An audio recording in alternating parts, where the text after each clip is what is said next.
जरूर साथी म पागल यस्तै छ मेरो हाल।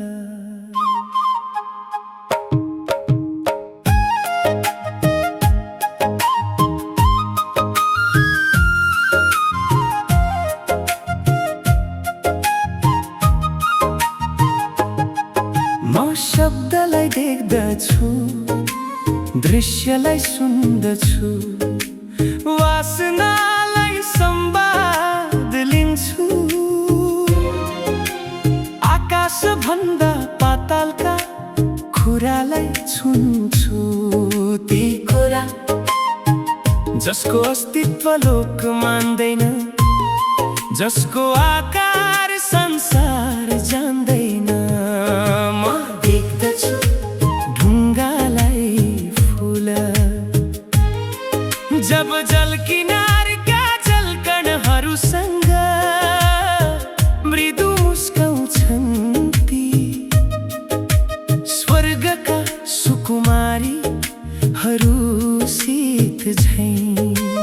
नुहेर हाँसेर साउती मारेर जब ती बोल्दछन् मसित, पंछी झैं गीत गाएर जब ती नाच्दछन् मसित, कौकुती लगाएर।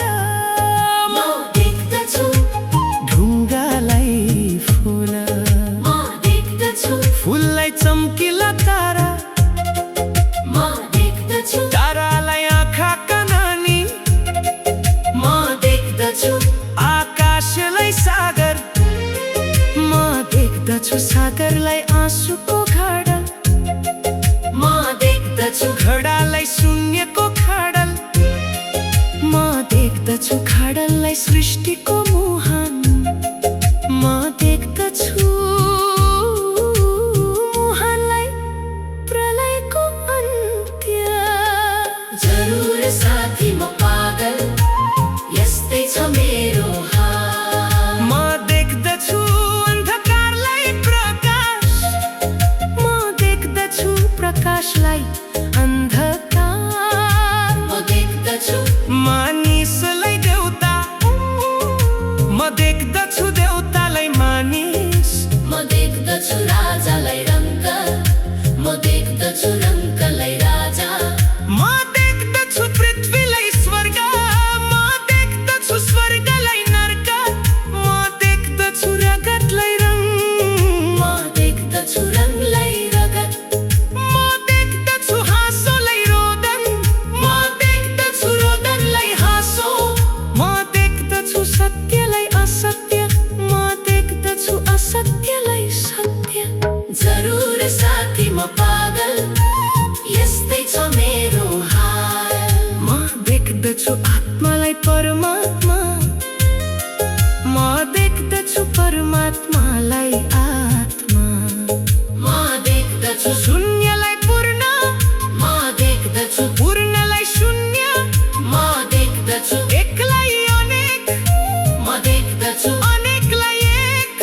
म देख्दछु आफूलाई अरू, म देख्दछु अरूलाई आफू। म देख्दछु मलाई तिमी, म देख्दछु तिमीलाई म। म देख्दछु हामीलाई उनीहरू, म देख्दछु उनीहरूलाई हामी। जरुर साथी म पागल यस्तै छ मेरो हाल।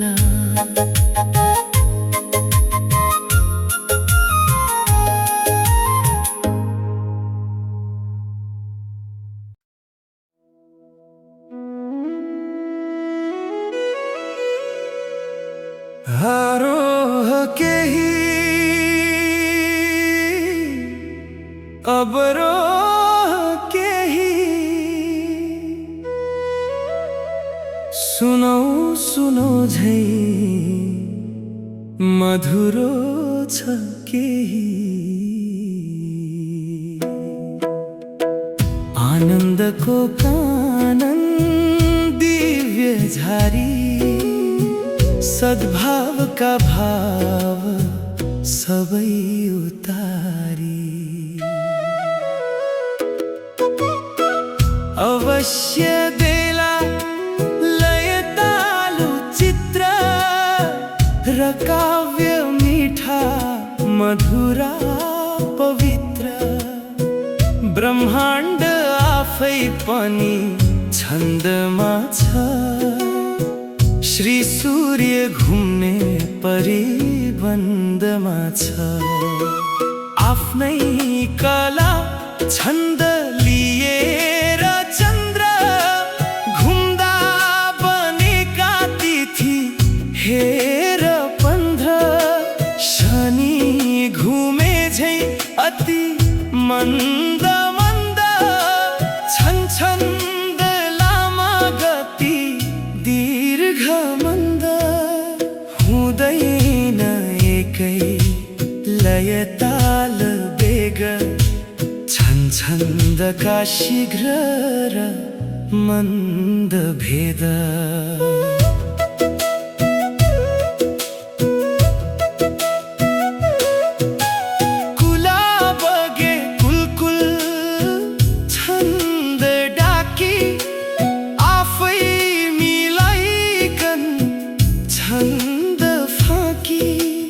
आकाशमा बादल गडगडायो मानौ उसैले शिव गोत्र गायो तुफान वर्षा जग डगमगायो विभत्सको रूपकला सजायो डम्फु बजे मादल घिन्न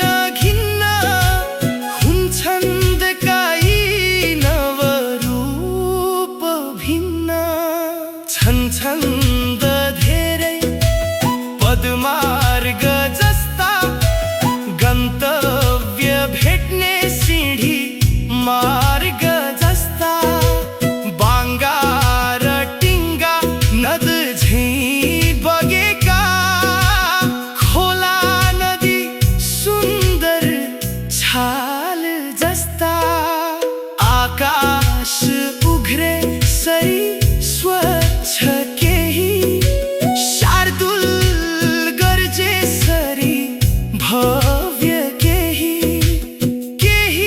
कुनै दारुण भाव दिन्छन् केही कुनै शान्त र सौम्य हुन्छन् धागो सरी फूल शब्द यी शब्द उम्दा कवि हुन्छ भव्य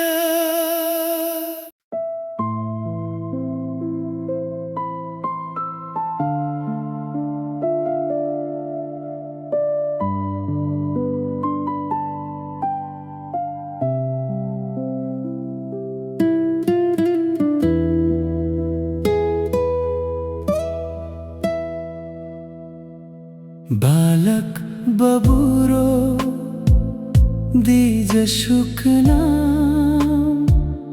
हुमा परेको छु पिञ्जडामा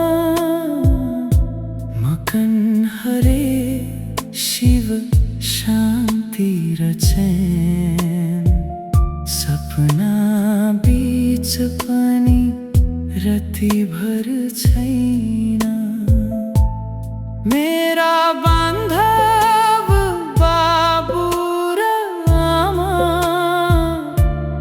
बस्छन् वनका एक कुनामा कोसित पोखौँ मनको ताप गर्दै पिजडा बाट बिलाप आँसु बगाई कहिले रुन्छु कहिले मुर्दा तुले म हुन्छु कहिले पागल सरी उफ्रन्छु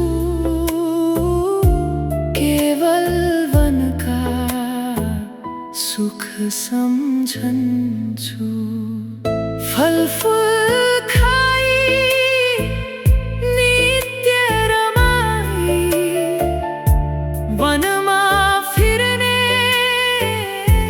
बाबुरोलाई विधिले पार्यो पिजडा भित्र कर्म हरे शिव हुन्छ विचित्र वरिपरि बैरीहरू छन् सारा छैन कतैतिर कोही सहारा के गरौँ कसरी उम्की जाऊँ कोसित मनको दर्द बिसाऊँ पिजडा फोडू भनिकन चुच्चो बलसँग धस्ता भो सब पुच्चो बेसरी कुजिए पक्ष र पाऊँ कसरी अब हाकाल बिताऊँ यो कस्तो हो कसरी आयो बसिकन पिंजडा बीच के खायो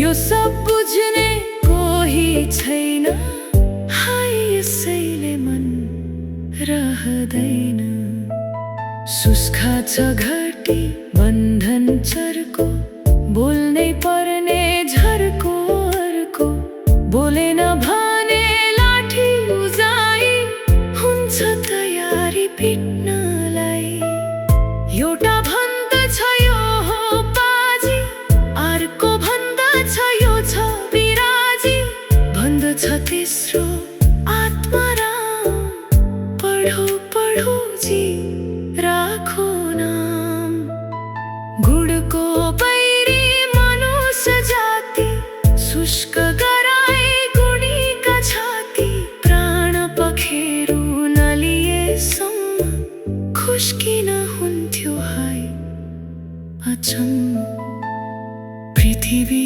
तलमा एउटा सम्म मानिस बाँकी रहन्दसम्म तुच्छ सुगाको जन्म